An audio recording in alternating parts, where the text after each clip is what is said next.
Welcome to Manage to Engage, the podcast from clearandopen.com, dedicated to the evolution of you because businesses grow when people do. Serving leaders, managers, and people who will be, helping you reach excellence in your work and achieve your personal goals at the same time. Sign up for the free course at clearandopen.com. Just think for a moment how many people in your life, people who report to you, anyone, who you have to follow up with to make sure they do what they said they would do.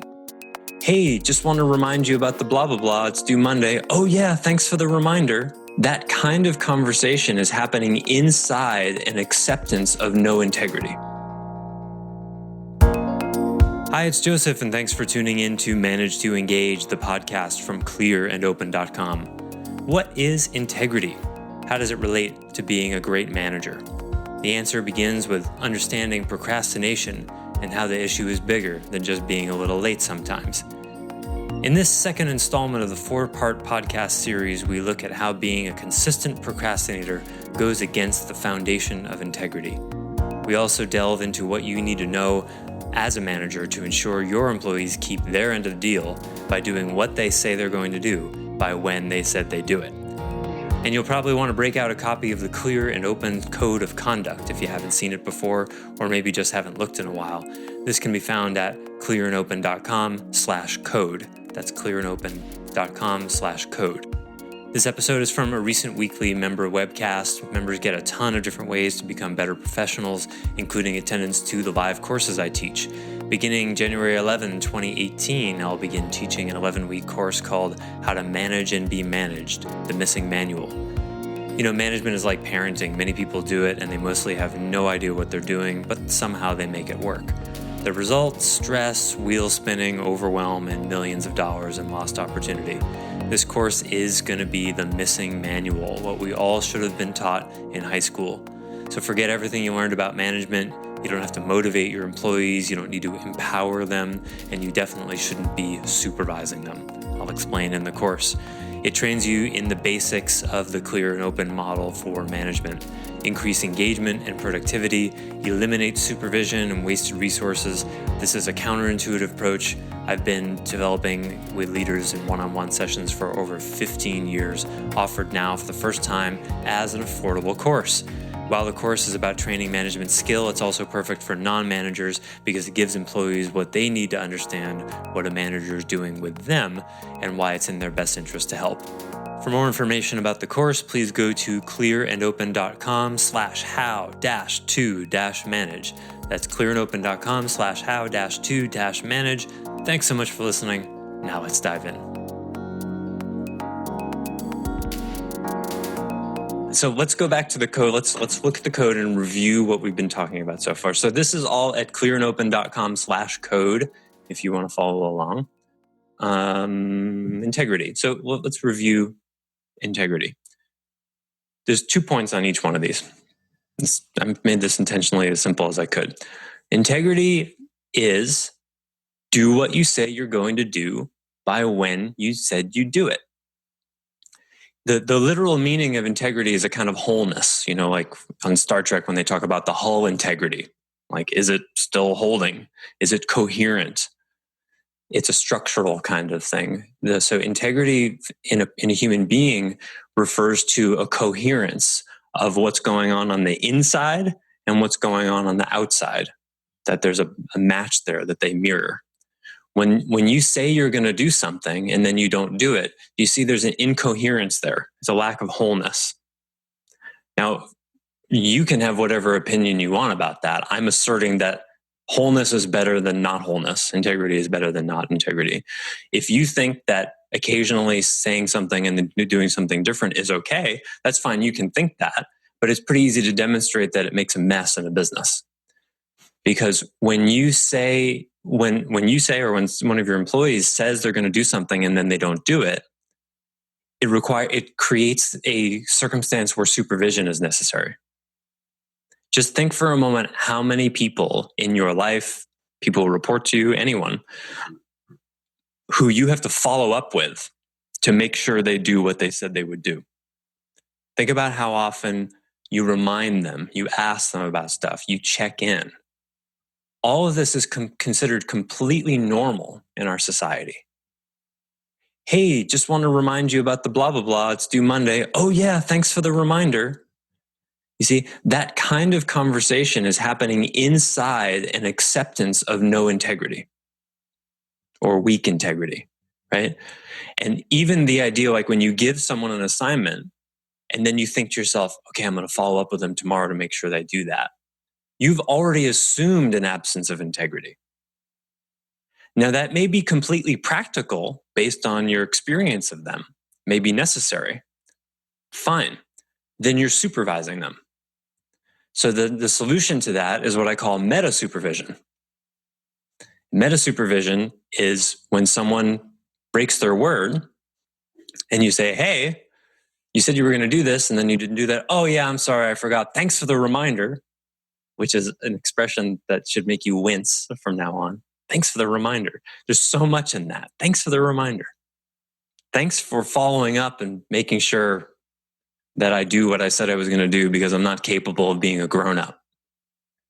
And the next time you give me something to do, I'll thank you for the reminder you give me on that too. In fact, could you just walk around and make sure I do all the things I already know to do? That would be great, because then I don't have to get organized or hold anything in my head or actually be mature and responsible. That would be great. I love your reminders. That's what I want you to hear when people say thanks for the reminder. So meta supervision is when you name with the person that you're supervising them so that it can end. So they say, yeah, thanks for the reminder. Yeah, about that. What would it be like if I never had to remind you of anything? Would you like that? What would it be like if you were a person who, when they said they were going to do something, could be completely trusted to do it, needing no reminders, no follow-up, no check-in? Is that interesting to you? Because I don't know about you, I don't like reminding you. And I think probably on some level, you don't like me having to look over your shoulder to make sure you do what you say. So can we make an agreement that you start working on not needing reminded? And then let's see what happens. Let's see what balls get dropped. And then we'll look and see how they get dropped and work to change that. That's meta supervision, the first conversation. Then you gradually turn the heat up, depending on how well they do.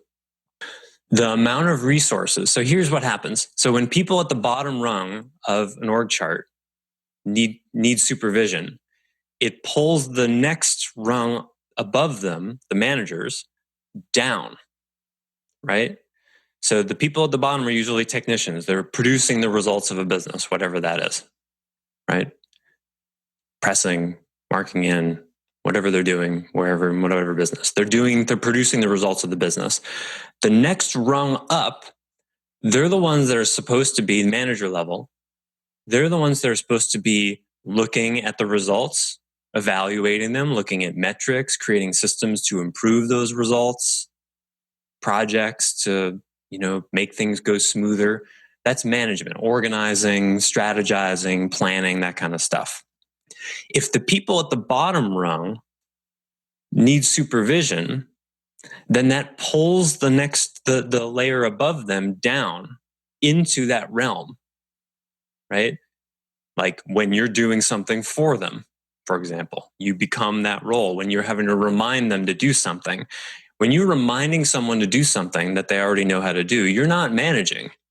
That's not strategy. That's not planning. You see, you're down a level.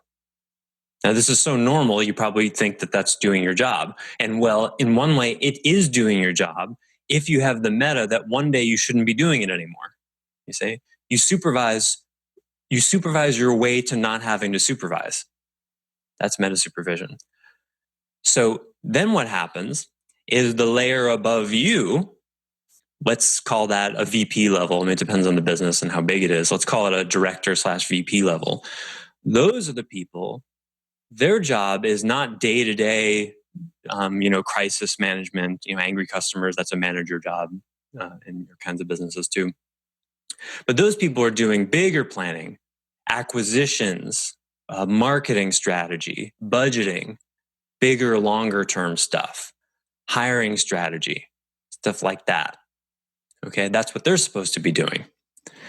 But if you're pulled down into the very bottom level, then that third level, the VP/director level, they're pulled down into your level, you see? Now they're the ones making the systems and doing the shorter term planning, right?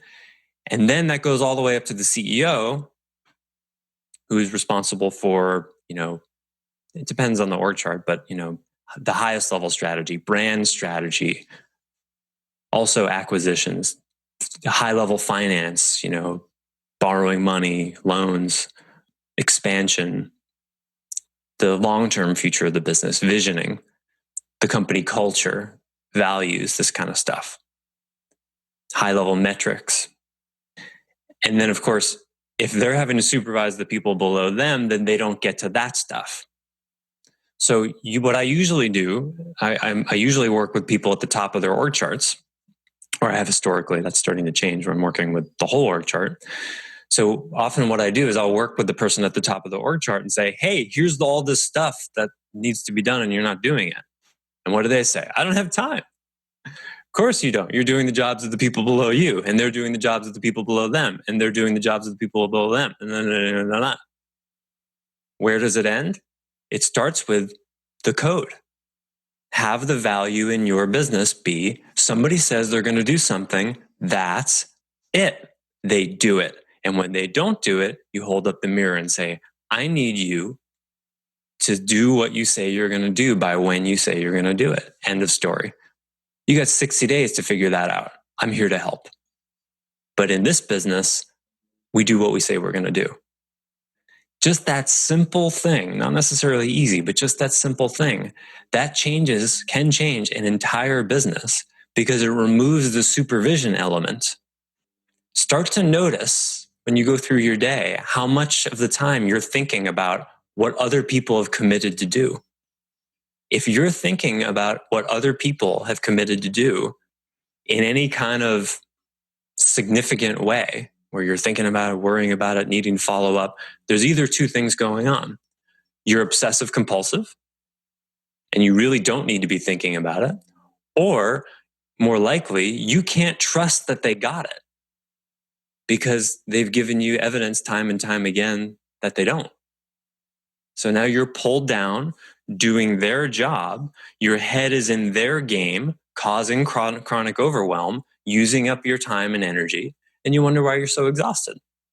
And you think, well, this is just what it's like. This is what it's like being a manager. You got to follow up. You got to remind, right? You got to look over people's shoulder. Sure, that's normal. But as the great Krishnamurti said, it's no measure of health to be well adjusted to a sick society. So congratulations, you're a great supervisor. Now knock it off and become a manager and refuse to supervise.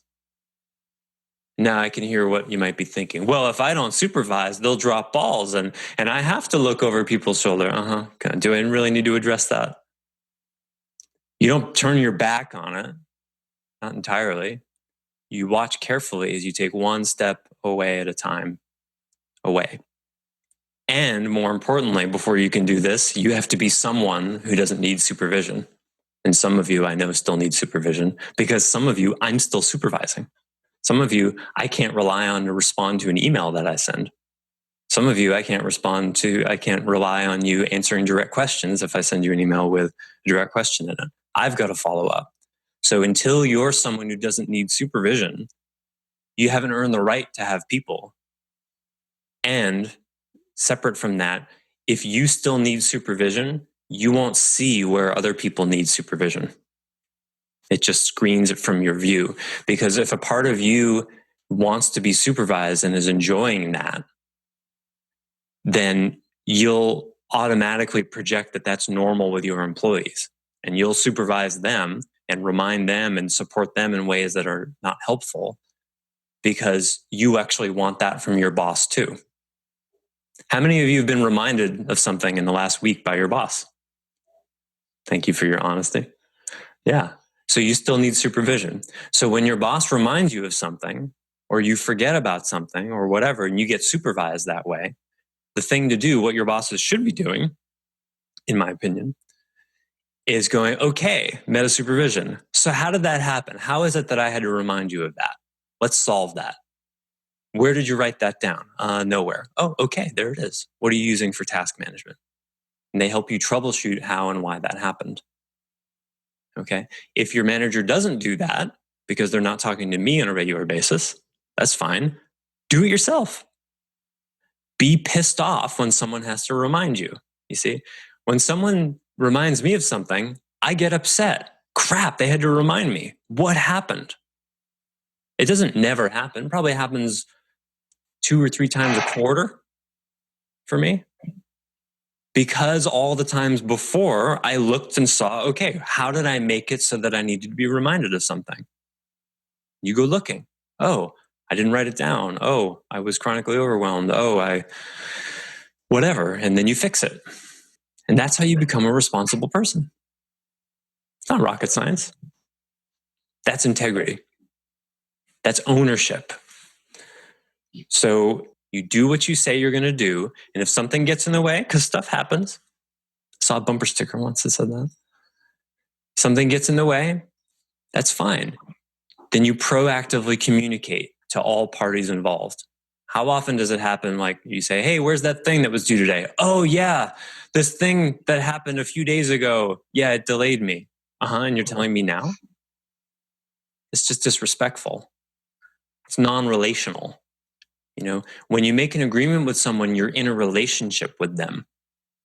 And then if you change that agreement and you don't tell them, this is why in couples, this happens all the time when one person in the couple, usually the man, because men are sort of naturally less relational than women in general, but not always.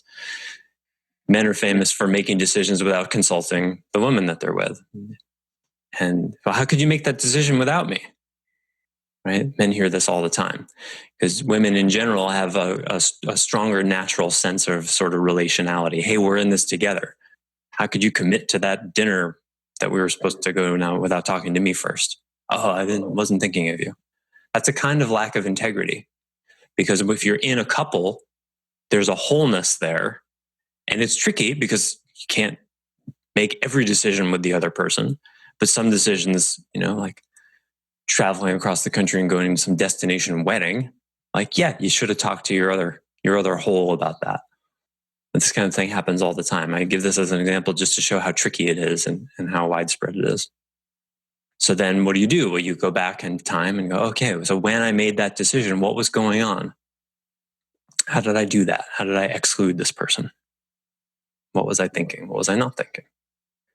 So in summary about integrity, it's not useful at all to think of yourself as a person of integrity. Really not useful. Do not think of yourself as someone who has integrity. Think of yourself as someone who's practicing integrity. Integrity, it doesn't work well as a noun, because when you challenge someone's integrity, they'll say, I'm a responsible person. I'm a person of integrity. Well, not in this moment. It's like sales. You're only as good as your last moment. Now, you may have a track record of a lot of integrity, but it only takes a moment to completely fall apart. In other words, this is not about who you are. This is about your behavior. It's not about that you're a bad person or have bad intentions. That's my favorite one. Well, it wasn't my intention to drop the ball. Well, that's good. So I'm happy to hear you're not sadistic and pure evil. Does that let you off the hook now? But it wasn't my intention to screw this up. It wasn't my intention to hurt you. Well, that's good. Means you're not a sociopath. You think you're off the hook now? Of course it wasn't your intention. I don't get why people say that. Oh, I'm sorry. It wasn't my intention. Duh. Of course it wasn't you. I'm not accusing you of being evil. I'm accusing you of being unconscious. Now look and let's see what happened. Well, I don't know what happened. It wasn't my intention. Yeah, I know, but you did it anyway. That one, man, if I could change the world with just remove that excuse. And people didn't have the excuse of their intentions. We even have the expression, this is not new, the road to hell is paved with good intentions. That's an old one. Related to integrity, the other piece that bears calling out is about being on time. Timeliness is a form of an agreement. Being on time is an agreement. So when someone is not on time, they've broken an agreement. And moreover, about time, the reason I break it out is because when people are chronically late, the issue is not the content of the lateness in that moment. The issue is how are they operating in and structuring their entire day such that they're late. If it's a pattern, and for some people, they're late here and there, and it's not a pattern. But when someone's consistently late, it means that there's some global thing that's just not working. And when you're late, it causes other people to be late. Often even just a couple of minutes can really screw a lot of things up. So that's a part of integrity. Thanks for listening to Manage to Engage, the Clear and Open podcast. Join us next week when you'll be a little bit closer to who you're destined to be. Until then, know that Clear and Open is dedicated to the evolution of you because businesses grow when people do. Be sure to visit clearandopen.com for the latest tools, articles, and free resources to help you on your journey. Thanks for listening, and bye for now.